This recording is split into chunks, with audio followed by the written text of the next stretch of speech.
publishers. For more information, please visit us on the web at nfradioreading.org.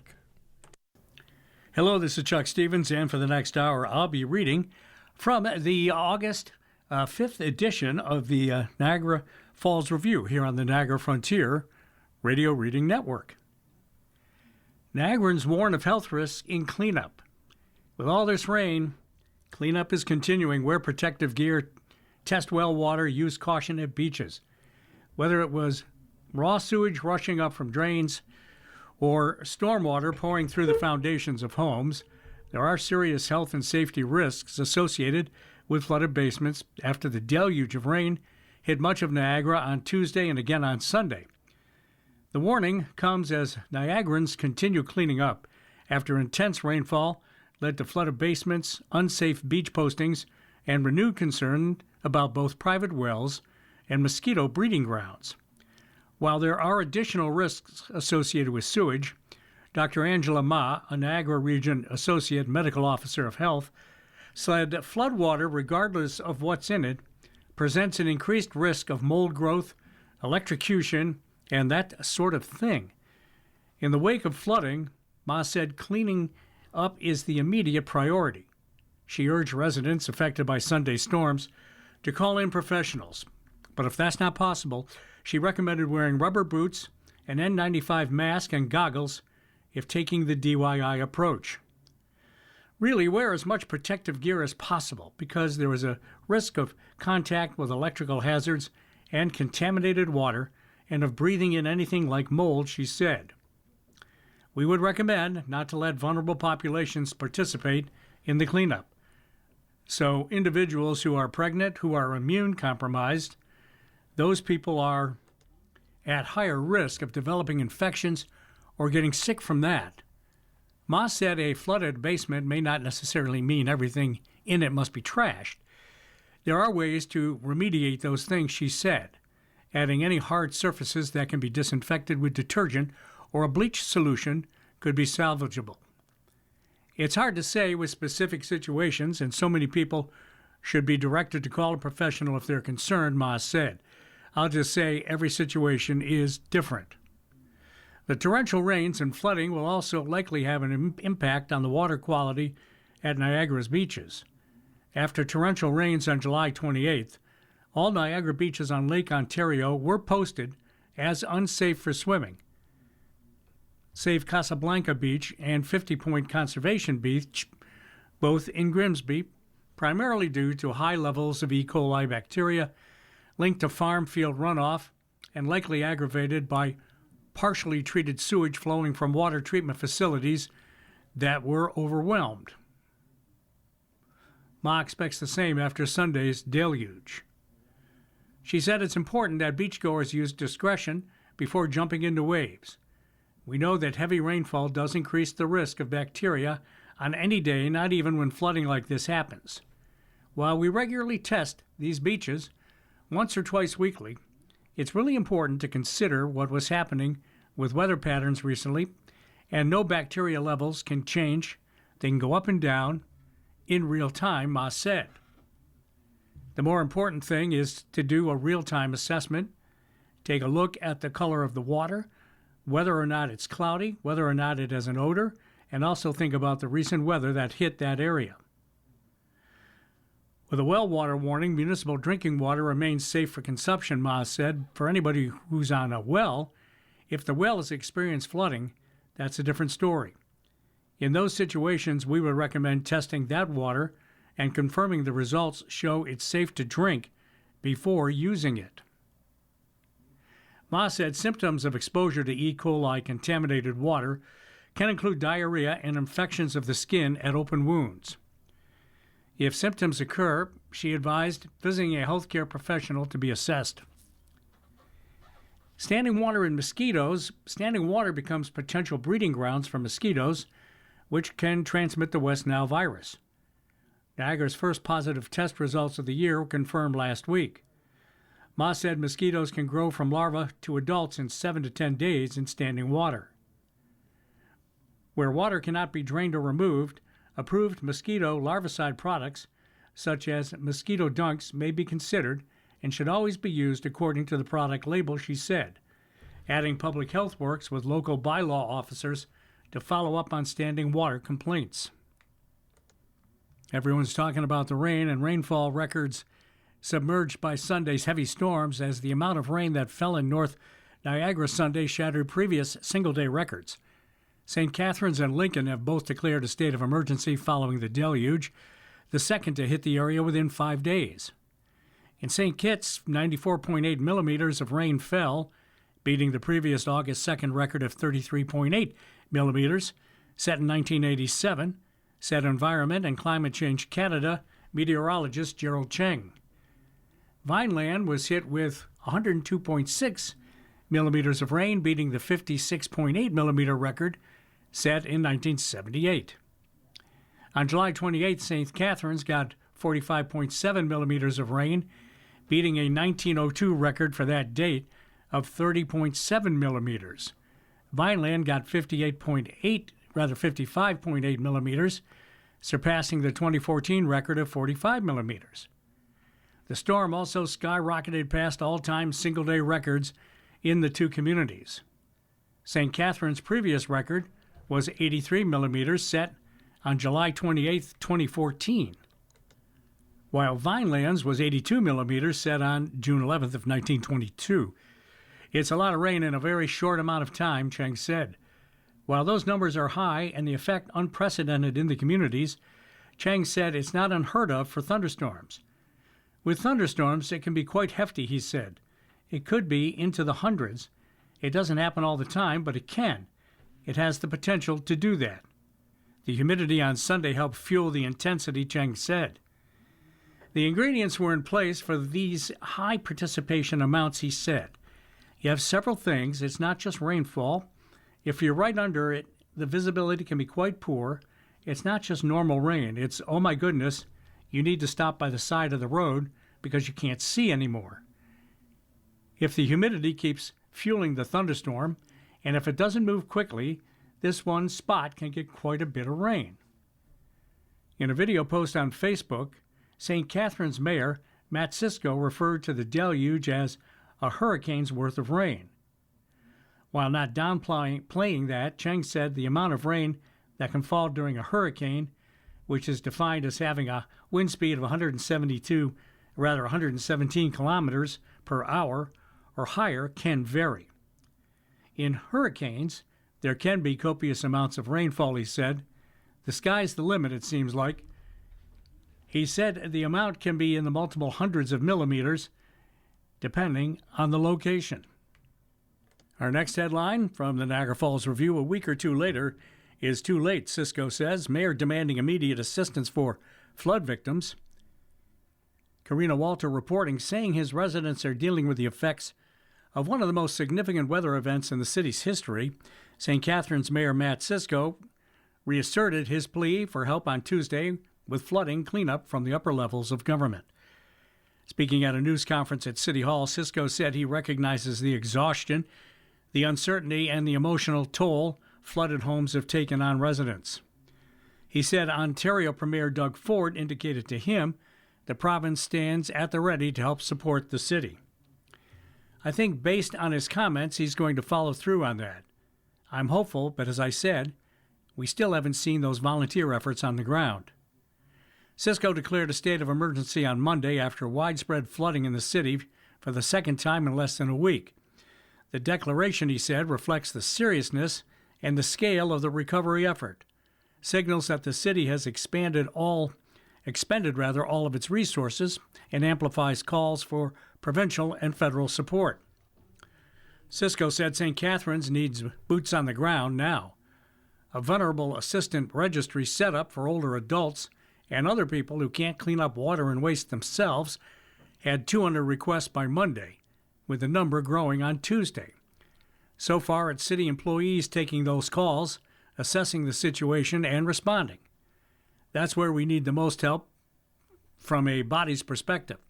There are folks that are still living with the sewage that backed up into their homes from last Tuesday. You know it's a week later, said Cisco, who released a video from his sewage-flooded basement on Sunday. calling on Queen's Park in Ottawa to come to St. Catherine's aid. My frustration sort of played out kind of publicly on Sunday night, but that frustration is born of the fact that the assistance needs to flow faster. Cisco said he understands from a procedural perspective the federal government doesn't get involved until the provincial government gets involved. But when you are living through it, and I'm not talking about my personal situation, I mean seeing what's going on in my community right now, there needs to be a better way, he said. A week or two later is too late for some people. St. Catherine's NDP MPP Jenny Stevens in the city also requested last week the province make city residents and businesses eligible for financial disaster relief. Ford said on social media Monday night the province is working with Niagara municipalities to provide support, which will include deploying Ontario Corps to assist with the recovery, having humanitarian organization Team Rubicon help with debris removal and disposal, and having the Salvation Army deliver cleaning kits to affected residents. I want to thank all of the first responders and staff at all levels of government who have been working tirelessly over the last few days to protect people and their property, Ford posted on X. St. Catherine's has been dealing with widespread basement flooding after major rainstorms on July 27th through the 28th, and on Sunday, which followed another substantial storm on July 21st. Cisco told media gathered Tuesday it wasn't an isolated event, but a series of 3 extraordinary rainfall events that fully saturated the ground. He said some areas of the city received almost 400 millimeters more than a foot of rain over those 3 storms. As additional rain fell, there was nowhere for it to go. Low-lying surfaces flooded, creeks overflowed, catch basins swelled, and every additional storm brought about an increased risk of greater flooding. The reality is that no municipal system in Canada is going to be designed to handle rainfall of this magnitude. It's just not possible, he said. The scale and the sequence of the storms we experience created conditions that exceeded what even modern design standards anticipate. And that's why communities across the country are rethinking how we adapt to more frequent and intense weather events. St. Catherine's doesn't know how many homes have been impacted, but Cisco said they number in the thousands, with entire neighborhoods flooded even before Sunday's storm. Cisco said the city has had all hands on deck and is working closely with Niagara Region emergency management partners and community organizations to identify additional recovery supports as needs evolve. He's asking residents to check the city's social media channels and stcatharines.ca, that's stcatharines.ca, for updates on what supports are available. The city has arranged for extra garbage bags to be picked up from affected homes this week, an increase to 5 bags from 2 bags.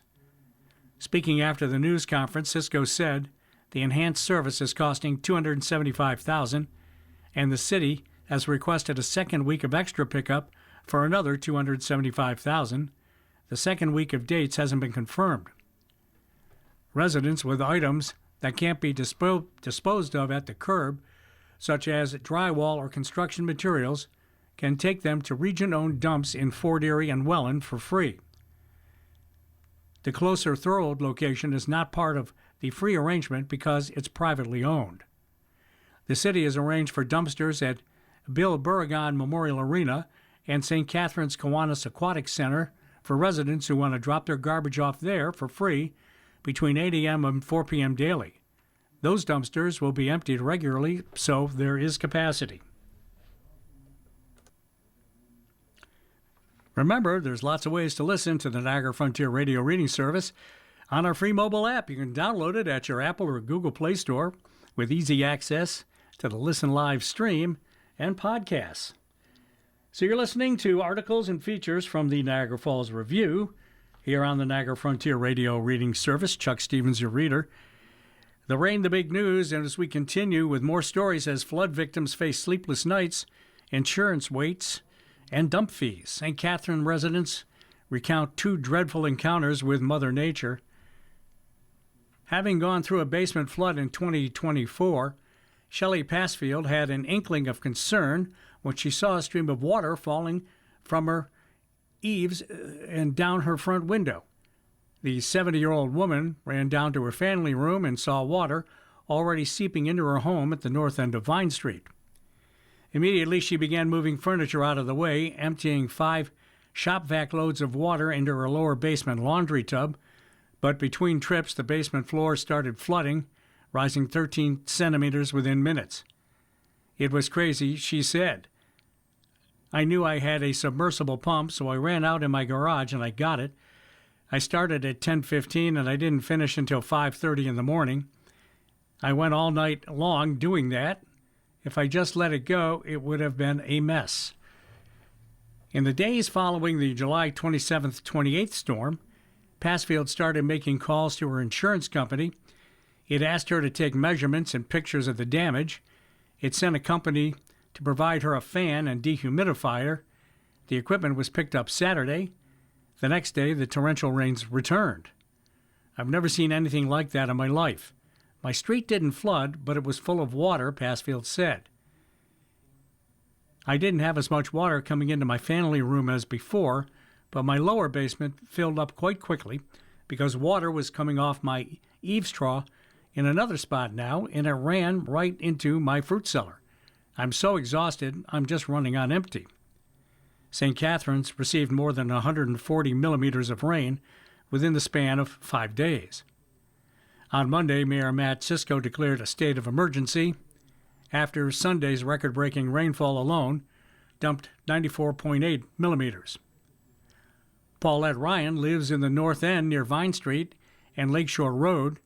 After a flood 3 years ago, she made a series of improvements to protect her home: a catch basin, drainage work along the side of the house, new windows, a sump pump, and new eaves troughs.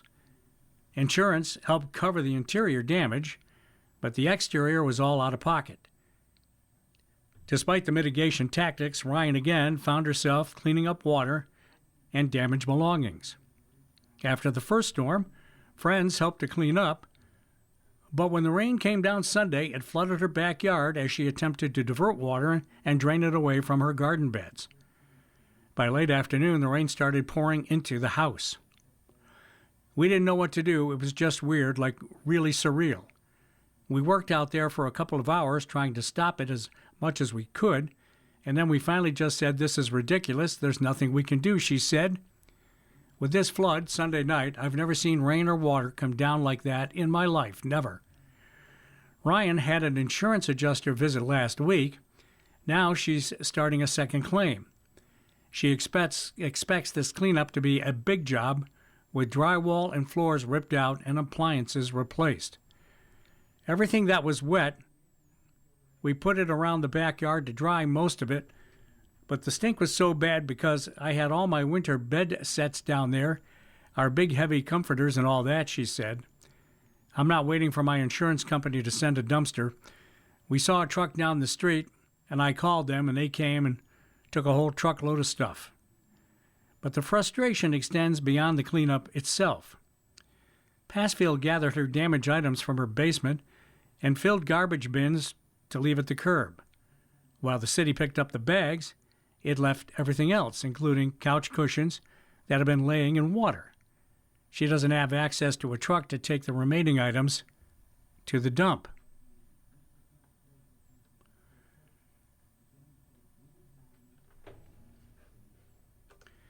And the stories continue. In Port Dalhousie, Ronnie O'Brien said the second storm hit his home hardest. Rather than waiting for garbage collection and having stuff lying around for a week and stinking, which isn't healthy, he filled his car, destined for the dump. When he arrived at Walker Industries, he was frustrated to learn that in the middle of a crisis, it was still charging fees.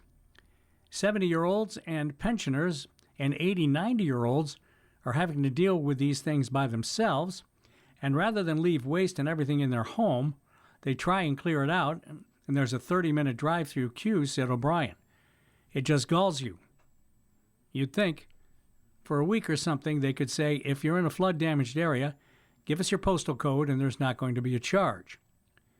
in response to questions from the Standard, Walker Industries issued a statement. Our thoughts are with everyone across Niagara who's been affected by the recent flooding.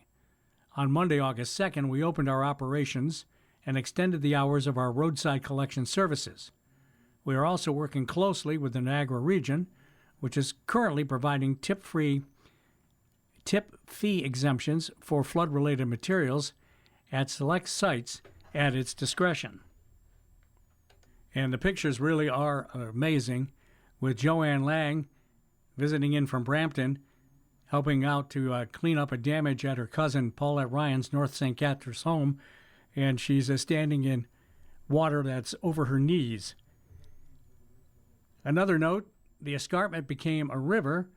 Mark Newman reports Lincoln residents and businesses spent much of Monday and Tuesday cleaning up after an unprecedented amount of rainfall fell on the town on Sunday.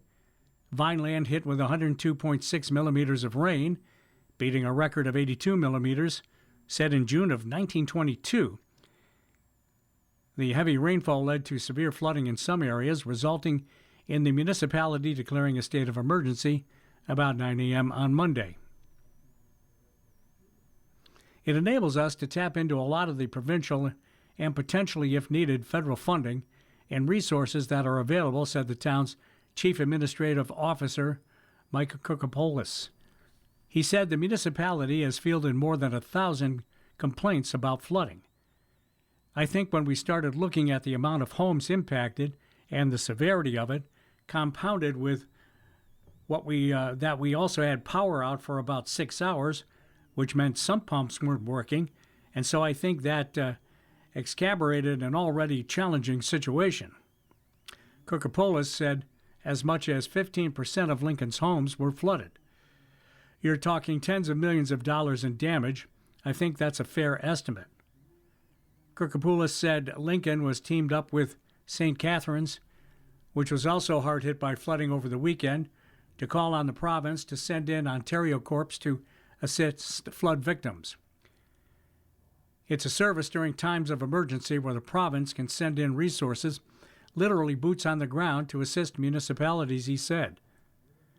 The town is also adjusting its garbage pickup to enable residents to get rid of furniture, carpets, and other items that were damaged. Starting Wednesday through the end of next week, I believe we're going to allow a kind of take-all-at-the-curb approach in all our urban areas that were impacted. Right now, our focus is on the people who have been impacted and how we support them, he said. We've had people coming into the town hall crying. Residents can fill out a flood form by going to lincoln.ca, or they can report a flood by calling 905-563-2799. Kokopoulos said the town will be reviewing its response procedures and infrastructure. I think it's responsible and appropriate that we look at the infrastructure to make sure it's working as it should, he said. When you look at the impacted areas, it doesn't point to an infrastructure error. Mayor Sandra Easton said she has been in touch with Premier Doug Ford via text seeking support from the provincial government. I wanted to reinforce with him that Lincoln has had this storm and we've made a declaration of emergency, Easton said. At this time, people really need financial support, and I hope there will be a way he can respond to us. As of early Tuesday afternoon, Easton said she had not heard back from the Premier. While she emphasized with residents who were flooded, the mayor said it was a volume of water that caused the flooding. I've never seen storms like this, Easton said. I don't believe it's an infrastructure thing. Niagara West Conservative MPP Sam Osterhoff said the Provincial Emergency Operations Center is working with local emergency operations centers to provide support as needed. As well, the Ministry of Emergency Preparedness and Response is conducting outreach to assess needs and identify provincial support, Osterhoff said. I do not have a specific dollar amount at this time, but I'm sure that will change as supports are provided. The Watering Can Flower Market on King Street, just west of Victoria Avenue in Vineland, is one of the businesses that was flooded. In the store itself, there was probably 3 inches of water easily, the store manager, Lisa Lautenbach, who added the business's greenhouses also were flooded. Lautenbach said the rainwater flowed rapidly down the Niagara escarpment and flooded farmland and homes near the business. The escarpment became a river, she said. It almost felt like you were in the ocean. It was that strong. Despite the flooding, the watering can was open on Tuesday morning. We worked all through the night on Sunday and worked Monday all day, and this morning everybody was back at 6 a.m. She said as many as 30 volunteers showed up Sunday night to help with the cleanup. This is what community is all about. It's about being there for one another. On Old Orchard Way in Vineland, Kennedy Boudreau was awaiting a visit from a reclamation company to assess the damage to his finished basement with a kitchen. We had 6 inches or 152 millimeters of water in the basement, said Boudreau, who added the fast-moving water flowed into his area from a neighboring street. Boudreau has already pulled out the carpeting. We've still got to rip up some flooring. We're probably going to lose most of the furniture. Boudreau said his in-laws were living in the basement. So they're now homeless, basically. They're staying with their son right now, and he lives in Hamilton. Let's turn over to the Arts and Life section of the Niagara Falls Review. And in the health column, tanning getting hot again, but here's what it does to your skin. Nicole Sims started using a tanning bed at age 15 because she said everyone around her was doing it, especially before events like homecoming dances and prom. 8 years later, she was diagnosed with melanoma, a potentially life-threatening skin cancer. During that time, Sims has seen tanning become even more popular among young people online. She tries to counter the misinformation on social media that touts tanning as a mood booster and beauty requirement by sharing her own experience. I just feel like our generation doesn't really look into a lot of risks. They just kind of live in the moment, Sims said. Experts are concerned about a resurgence in the popularity of tanning among young adults, as social media has helped tanning in general make a comeback. A video of a girl sharing her tanning secrets and showing off a bikini tan line has racked up more than 11 million views, while people in the comments joke, "The earth probably won't last long anyway. I'd rather go out tan than pale."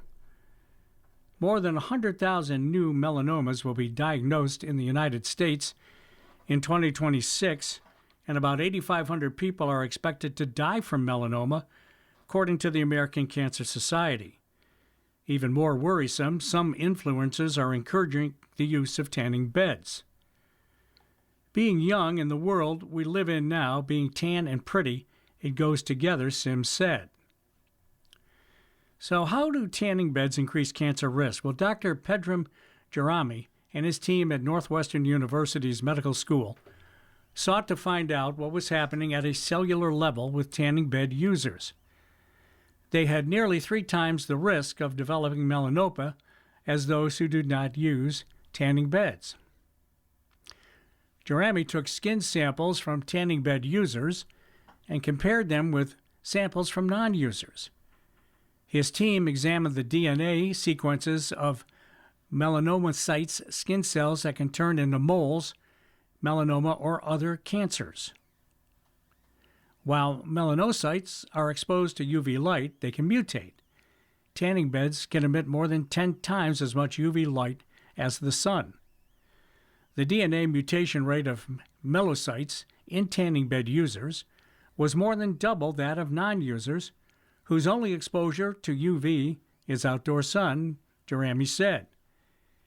You only need like 2 or 3 mutations in the right place for it to turn into melanoma, Jarami said. If you get 1 or 2 of them from the tanning bed use, it kind of just primes all those cells to be ready and that much closer to getting melanoma. Gen Z adults are less informed about sun protection and more likely to believe misconceptions about tanning, according to a 2025 survey by the American Academy of Dermatology. More than 1/5 of young adults said they prioritize getting a tan over protecting their skin, and more than half believed common myths like having a base tan will protect against sunburn, the survey said. Some videos on TikTok ridicule warnings by experts that unprotected UV exposure can lead to increased risk for skin cancer, including falsely saying that sunscreen can cause cancer too. Others urge people to tan outside when the UV index is the highest, when experts advise the public to avoid sun exposure. Tanning is sort of cool again, and all the education about skin cancer and skin aging is sort of taking a back seat for the younger generation, said Dr. Anthony Rossi, a dermatologist at Memorial Sloan Kettering Cancer Center. Rossi said he recalls using tanning beds when he was younger and understands the appeal, but years after he stopped using them, he developed a non-melanoma skin cancer, he said. There's really no such thing as a safe tan, he said. The World Health Organization has long classified tanning beds as a cancer-causing agent in the same category as tobacco and asbestos. Using tanning beds before age 20 can increase your chances of developing melanoma by 47%, according to the American Academy of Dermatology. California became the first state to ban tanning beds for minors in 2012. More than a dozen states followed suit since, and many others require in-person parental consent. But the Food and Drug Administration withdrew a proposed rule in March that would have barred anyone under 18 years old from using tanning beds in the United States. The rule was first introduced in 2015. The FDA said it withdrew the rule in light of concerns regarding possible unintended consequences in its memo, drawing concern from experts that the action could send mixed messages to the public. Okay. Talking to your teen about the dangers of tanning, teenagers can be tough. They're a tough group to persuade because they have less capacity at that age to consider long-term health consequences. But there are ways to get the message across, said Sherry Pagato, a psychologist and professor at the University of Connecticut, who has studied indoor tanning behavior and tanning bed culture for decades. What resonates more with them is physical appearance, because that's why they're doing it, Pagato said. Rather than talking about skin cancer, parents can emphasize how excess sun exposure can cause skin to look leathery or wrinkly, she said. They can take their teen to a dermatologist to take a UV photo that shows the skin damage that isn't yet visible to the naked eye. Pagato also said it's important for parents to model safe behavior, as many teen girls acquire their tanning habits from their mothers. Making sunscreen easily accessible around the house and buying self-tanner for your teen can be a gentle way to nudge them away from unsafe tanning. Change can sometimes take time. So if you're feeling frustrated, sometimes you just kind of have to wait for their progress to unfold, Pagato said. In other health news, trial authorized for Ebola vaccine candidate. In Toronto, Health Canada has authorized Moderna to conduct a clinical trial on a new mRNA vaccine that targets the form of Ebola blamed for the largest outbreak ever reported in the Democratic Republic of the Congo. There is no vaccine or treatment for the Bundaboga type of Ebola, which has killed more than 1,700 people in Congo. Ebola has never been detected in Canada, but it will be the first country to participate in Moderna's trial in a global race to develop a vaccine. Participants are healthy adults and will not be exposed to the virus to test the vaccine.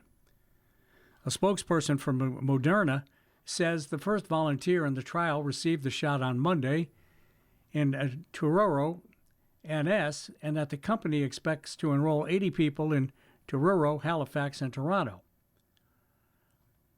The Phase 1 trial will evaluate the vaccine's safety, determine the right dosage, monitor for side effects, and study the antibody response. Health Canada said in a release issued Tuesday that the department authorized the clinical trial on July 30th. The United Kingdom has also started a clinical trial for a Bundyboga virus vaccine made by the University of Oxford. Health Canada said Moderna would need to do phase 2 and 3 clinical trials to determine the vaccine's effectiveness before it could seek authorization for wider use. Ebola is spread through unprotected contact with the bodily fluids of people sick with the virus or who have died from it. Moderna's executive director of global health security and R&D partnerships said Canada was chosen for the first clinical trial based on Moderna's experience conducting early phase trials here, Health Canada's regulatory oversight, and the country's long-standing contributions to filovirus research. You're listening to a reading of articles and features from the Niagara Falls Review on the Niagara Frontier Radio Reading Service. Lots of ways to listen to the Niagara Frontier Radio Reading Service, always available on your smart speaker, of course, and content is available on demand at all major podcast platforms like Apple Music and Spotify. In the business section, stranded passengers left to pick up the tab. Travelers scramble to get to destinations as WestJet works to restore flights. Written by Patty Windsor from the Toronto Star. WestJet customers continue to bear the brunt of a labor disruption Tuesday as the airline struggled to rebook passengers after a one-day strike by cabin crew and a lockout by the airline. The airline resumed operations Monday after it reached a tentative agreement to end the strike, but said in an email Tuesday that WestJet is entering the recovery phase following a labor disruption and that the impacts of the disruption continue as the airline works to restore its network. On Tuesday, the airline had canceled 16 flights as of 11 a.m., according to data from the analytics company Cirium, and WestJet was still encouraging customers to continue to check the status of their flights before heading to the airport, according to the airline's email. As of August 1st, more than 900 flights were canceled as a result of the labor disruption, according to Cirium, and WestJet says a full return to normal operations will take time as the airline resumes flying and repositions its aircraft and crews. WestJet Chief Executive Officer Alexis von Hohensbroek says Monday that the company is working hard to restore service and get our guests on their way to their destination as quickly as possible.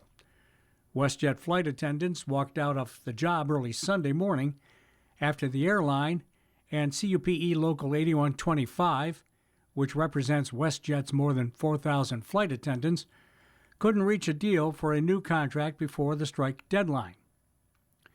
WestJet customer Chris Kaiser said he paid $3,600 to get his family home from the Cayman Islands after the Toronto to Calgary leg of the trip was canceled on Saturday. Kaiser said his family was told by WestJet representatives that they would be compensated $250 for a hotel after landing at Toronto's Pearson Airport. But Kaiser said everything in the GTA was booked solid. His family had to take a $160 Uber trip to Rockwood, near Guelph, to stay with his wife's aunt. On the way there, Kaiser called WestJet to ask them to rebook his family on Porter or Air Canada flights to Calgary, only to be told after 10 hours on the phone that those flights were full and that his family could be rebooked on a WestJet flight the next morning. That flight and other WestJet flights that were subsequently rebooked by the airline were canceled.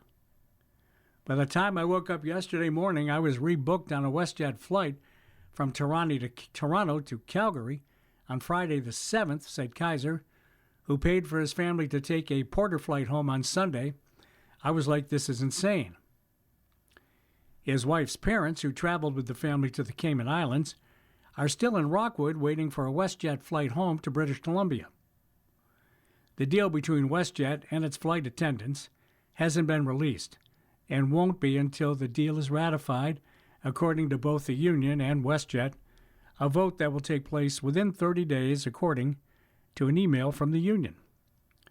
But the last offer from the company rebuffed by the union before it went on strike included a 13% wage increase effective October 1st, 2026, plus 2.5% increases each January for the next 3 years. The deal also offered a duty pay premium or a payment for all duty hours equivalent to another 12% of salary increase, according to WestJet. Flight attendants have typically only been paid for block hours, meaning the time period when an aircraft is pushed back from the departure gate to when the aircraft arrives at the destination gate. Historically, cabin crews have been compensated for these block hours, even though actual duty hours includes work before, in between, and after actual time spent on the journey, said William Morrison, a professor of economics at the School of Business and Economics at Wilfrid Laurier University. Morrison is also chair of the Executive Committee for the European Aviation Conference Institute. Air Canada flight attendants also receive partial pay for time spent working on the ground, a deal that was instituted through binding arbitration after flight attendants walked off the job last August. Morrison said the Air Canada and WestJet deals reflect the desire by cabin crews to be recognized and fairly compensated for their entire duty hours, rather than just block hours. In more business news, trade surplus grew to $3.9 billion, StatCan says. June results pushed higher as value of loonie drops compared to the U.S. dollar, the report finds. Canada's merchandise trade surplus increased to $3.9 billion in June as a weaker loonie pushed trade values higher, Statistics Canada said Tuesday. The agency said the result compared with a surplus of $3.7 billion in May, which was revised from its initial reading of $4.2 billion. Statistics Canada noted the average value of the loonie, which affects trade transactions, dropped 1.7 cents U.S. in June compared to May, the largest monthly decline since October of 2022. It said a weaker loonie pushed monthly trade values in Canadian dollars higher. When expressed in U.S. dollars, it said exports declined 2% in June, while imports dropped 2.1%. In Canadian dollars, total exports gained 0.4% in June to post the fifth consecutive monthly increase and hit a record of $77.5 billion. Exports of metal and non-metallic minerals rose 16.5%, boosted in part by higher gold shipments. The overall gain in exports was largely offset by a 10% drop in energy product exports in June as oil prices fell.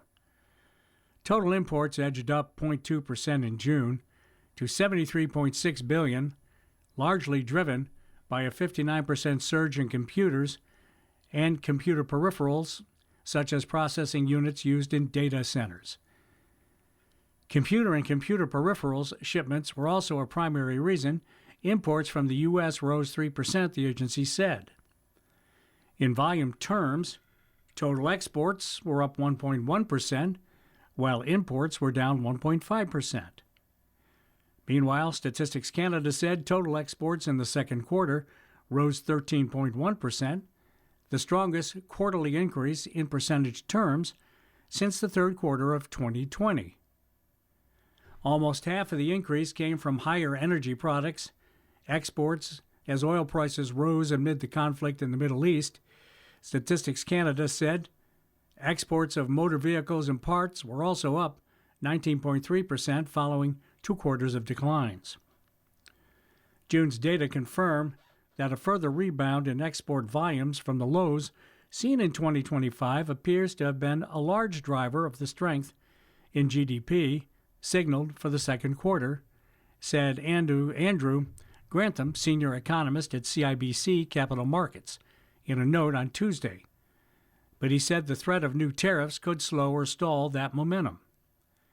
Export volumes could see a small bump in the next couple of months if companies potentially impacted by the new U.S. tariffs look to front-run their implementation. But there would be a negative effect afterwards if these new tariffs actually come into effect, Grantham said. The U.S. government announced last month a plan to impose a 50% tariff on hundreds of categories of Canadian goods. The tariffs are slated to take effect August 19th. Mark Carlo, a senior economist at TD, said the annual reviews of the Canada-U.S.-Mexico trade agreement will further prolong trade uncertainty. In a separate release, Statistics Canada reported monthly service exports edged down 0.2% to $20.8 billion, while imports of services fell 0.4% to $21 billion. Combined goods and services exports increased 0.3% to $98.2 billion in June, while imports edged up 0.1% to $94.7 billion. You're listening to a reading of articles and features from the Niagara Falls Review on the Niagara Frontier Radio Reading Service. Chuck Stevens, your reader. Thanks for joining us. Lots of ways to listen to the Niagara Frontier Radio Reading Service. What's really becoming popular is our free mobile app. You can download it at your Apple or Google Play Store. Gives you easy access to our live stream and, of course, all the podcasts, too. Hundreds evacuated as a volcano erupts from the Canada and World page.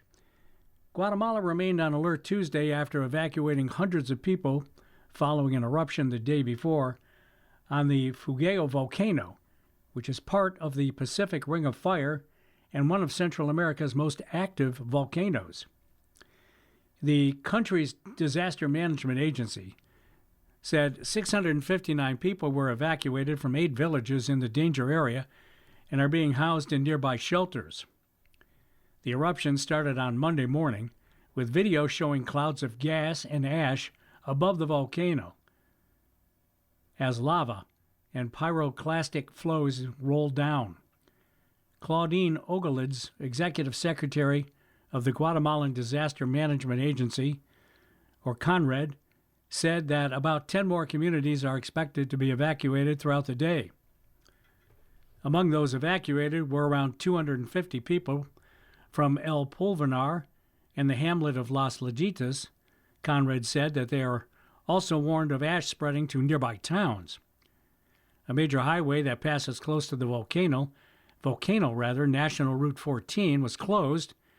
The Education Ministry suspended classes in nearby towns.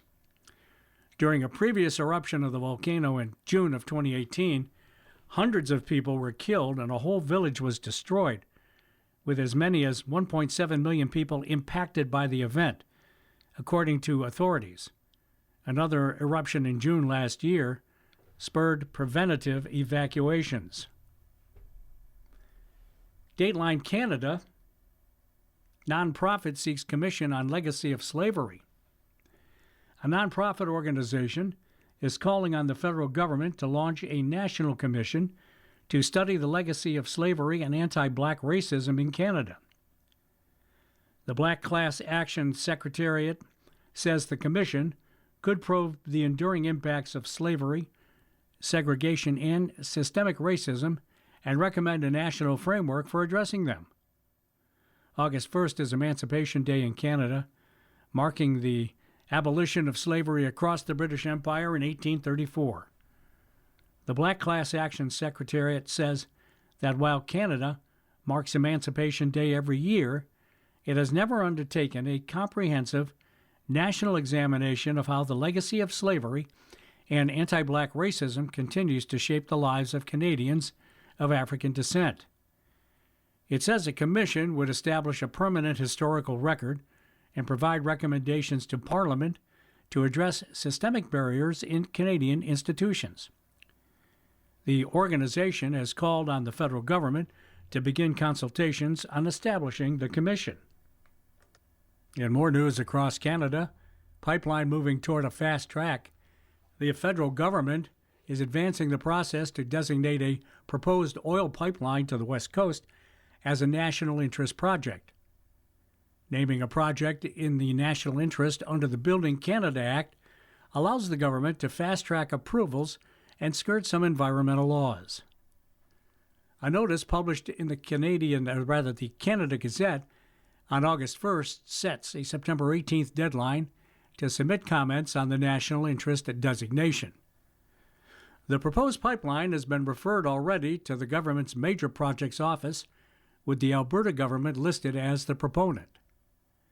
The pipeline would be owned by Trans Mountain, the Alberta Petroleum Marketing Commission, and Pembina Pipeline Corporation. Julia Levin, an associate director at Environmental Defense, criticized the government for quietly beginning this process during a long weekend. Over the weekend, while Canadians across the country are dealing with raging wildfires and the aftermath of severe flooding and heat waves, Prime Minister Carney quietly moved forward with his oil pipeline plans, Levin said in a statement. It's no wonder he didn't want to draw attention to this environmentally and economically risky project and the breakneck speed at which he wants to get it approved without due oversight. Across the world, Iran and Oman closer to a deal on Hormuz. A potential breakthrough on opening trade route could help wind down the war in the region. Dateline Cairo, Iran, and the Gulf Arab state of Oman have made progress toward a deal to reopen the Strait of Hormuz, a potential breakthrough that could help wind down the war in the Middle East, regional officials said Tuesday. Under the emerging agreement, ships would enter the Persian Gulf through an Iranian-controlled route and exit through a route controlled by Oman, with service fees charged for providing security and preserving the maritime environment, two regional officials told the Associated Press. They said negotiations are still underway and that the final agreement could take a different form, with any deal linked to lifting the U.S. blockade on Iran's ports. The officials spoke on condition of anonymity to discuss the sensitive negotiations unfolding behind closed doors. Any agreement formalizing Iran's control of the strait would mark a significant strategic victory for Tehran. For that reason, the U.S. could seek to block the deal by refusing to lift the blockade. The strait was an open international waterway before the U.S. and Israel attacked Iran on February 28th. A U.S. official familiar with the negotiations said that any temporary routes established through the strait would not involve approvals by Iran or charges. The official, who was not authorized to comment publicly and spoke on condition of anonymity, said the U.S. remains committed to returning to the status quo in which no party controls the lanes or the ability to transit through them. U.S. President Donald Trump is under mounting pressure to end an unpopular war that has driven up gas prices ahead of the midterm elections and drawn down U.S. supplies of some munitions.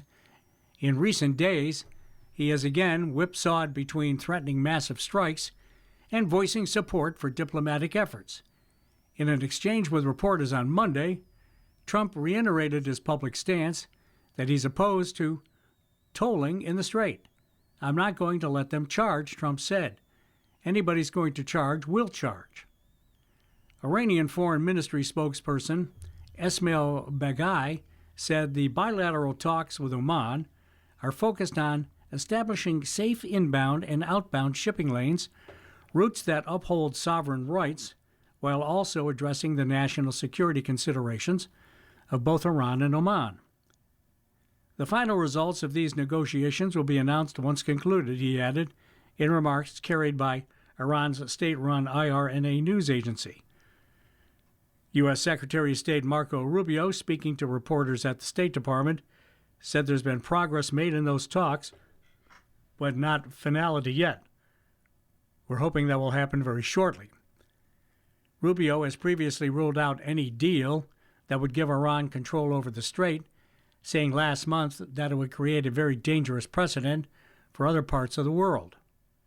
Treasury Secretary Scott Bessent told CNBC that there is a chance we may have a deal today or tomorrow to open the strait and move towards a more normalized position in this conflict. Asked whether there would be tolls for movement through the strait, Bessent said, I think it would be freedom of movement. The potential agreement between Iran and Oman was first reported by the New York Times. A fifth of the world's traded oil and gas is transmitted through the waterway before the war. Iranian attacks on ships have largely shut it down, causing a spike in the price of fuel, fertilizer, and other goods. and rattling economies far beyond the Middle East. In other world news, Russia-Kiev trade drone attacks with 5 killed in each country. Russia and the Ukraine traded accusations Tuesday that each side's attacks caused civilian deaths, with officials in Moscow saying 5 people were killed there, while authorities in Ukraine said a similar number, including 2 children, died at various sites across the country. Russia has recklessly pounded civilian areas of Ukraine, even though Moscow insists its forces target only military facilities. Since the Kremlin launched its full-scale invasion over 4 years ago, Ukraine has developed long-range drones that can strike deep into Russia. In the past year, its forces have battered oil facilities, major storage depot, and other key infrastructure. More than 16,000 civilians have been killed in Ukraine since the war began, the United Nations said last month in its most recent casualty report, with the vast majority occurring in areas under the Ukrainian government's control. Casualties have risen steadily each year. The UN Children's Agency on Tuesday urged both countries to uphold international humanitarian law requiring the protection of children, citing recent deaths in Russia, Belgorod, and Krasnodar regions, as well as in Ukraine's Sumy regions. Attacks that kill and injure children must stop, UNICEF said in a statement. Meanwhile, escalating attacks on shipping in the Black Sea by both sides has reawakened fears that global food security could be put at risk. Ukrainian President Zelensky posted a video that he said showed a Russian drone hunting a man selling vegetables from a street stall in Kherson. The video shows the man trying to flee the drone as it circles his vehicle, follows him, and ultimately strikes the car where he was trying to hide. He suffered wounds to his back, legs, and arms, according to an interview he gave to the Kherson Regional Military Administration. Russia's defense ministry did not immediately reply to an Associated Press request for comment. Drone attacks on civilians have surged since the war began, with 967 people killed, including 10 children, and nearly 7,000 people injured, Ukraine's Prosecutor General's office said Tuesday. Russian drone operators track and strike civilians going about daily activities, according to previous AP reporting. A UN commission concluded in October of 2025 that such attacks amounted to crimes against humanity. The world must see this, Zelensky said. It must see every piece of evidence that Russia has gone mad and that its soldiers take pleasure in killing and abusing civilians. You've been listening to a reading of articles and features from the August 4th issue of the Niagara Falls Review. We read from the Niagara Falls Review every Saturday at 7 p.m.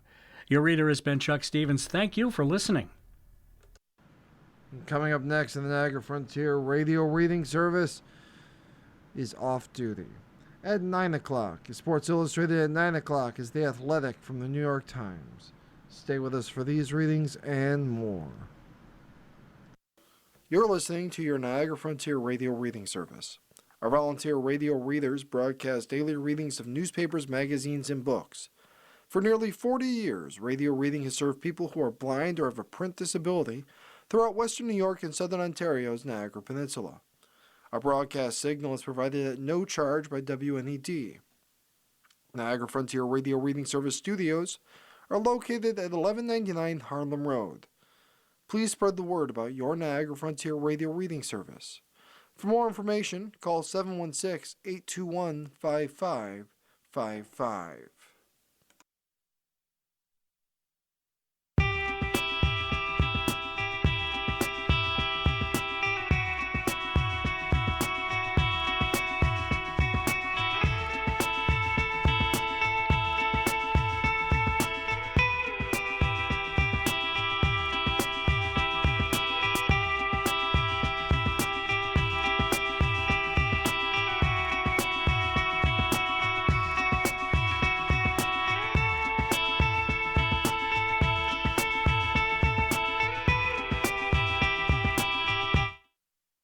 The following program is intended for listeners who are blind, have low vision, or have another print disability,